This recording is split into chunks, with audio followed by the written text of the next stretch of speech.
Hello Kuwait and Philippines, hello Middle East, and hello world. This is Miss Rachel from ICC Kuwait and welcome dito sa ating Friday live update. So ngayon, samahan niyo po ako sa main classroom natin dito sa ICC Kuwait City Branch. Tara, let's go! So, ito yung main classroom namin. So, nandito yung mga students natin ng Computer Secretarial Course, Graphics Designing, Multimedia and Motion Graphics, and of course, AutoCAD 2D and 3D. So, ito yung classroom natin. Of course, i-view muna natin sila dito sa ating Students of the Month. Okay? So, ito yung Students of the Month namin. So, dito yung mga students namin. Nag-a-attend sila ng classes nila, of course. So, and ito, nag-a-activity sila, nagta-typing master. Okay? And, of course, dito gumagawa siya ng documents sa computer secretarial course niya. And of course, meron tayong isang estudyante dito ng graphics designing course. And so, gumagawa siya na, hello sir, good morning po. Ayan, so I'm Rachel po sir. And yan, pwede ba kitang makausap sir? Naka-live po tayo dito sa Facebook page po natin. Okay. So, sir, pakilala ka po sir sa natin, dito sa mga viewers natin po. Assalamualaikum warahmatullahi wabarakatuh. Ako nga pala po si Bashir Lumumba Kuludan. Nag-aaral po ako ng graphic designer. Yes. Thank you po. Okay. Sir, paano po siya naisipan, sir, na mag-enroll dito sa graphics designing course po ng ICAC? Actually, pangarap ko na to, ma'am. Dati pa lang. Kasi may kwan kami doon sa Pilipinas dati, may Photoshop. Gusto ko lang enhance yung skills mo. So far, sir, ilang buwan ka na nag-aaral sa graphics designing course mo? Kailan ka nag-enroll?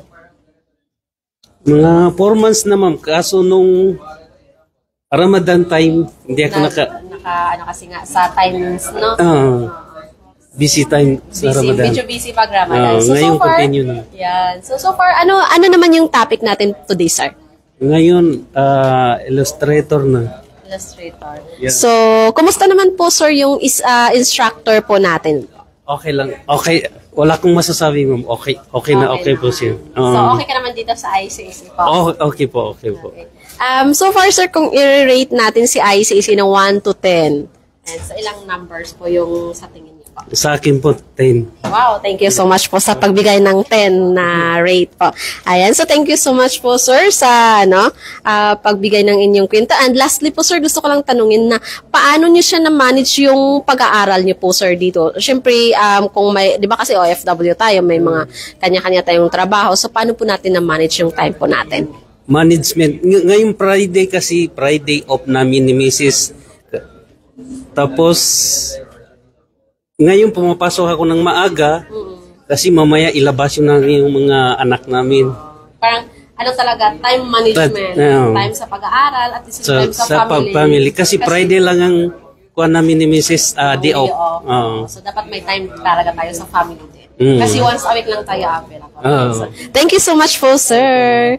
Ayan, so punta naman tayo dito sa next na mga students natin. Dito yung mga magagandang students natin.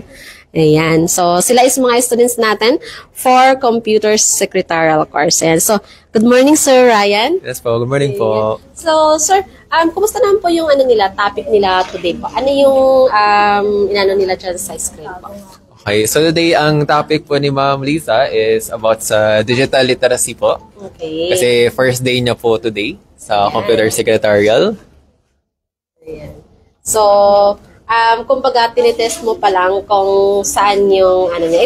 Ito ba yung first lesson natin, sir? Yes, ito po yung namin, first lesson sa Computer Secretarial para sa mga student na first time na mag-enroll.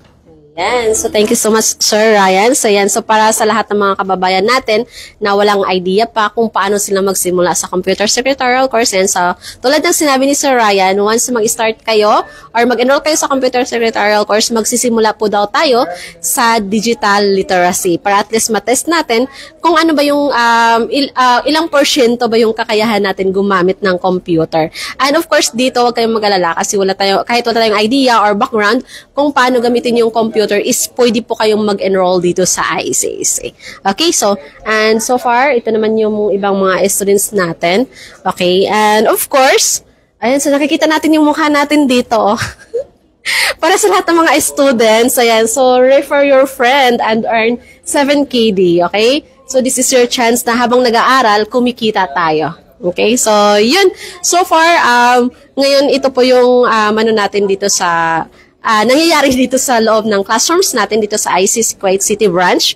And yun, para sa ibang detalye po kung paano tayo mag-enroll, ano ba yung mga courses offered namin dito sa ICAC, pwede po kayong mag-message directly sa aming WhatsApp number, +96599302850. Thank you so much everyone and see you next time sa ating live update.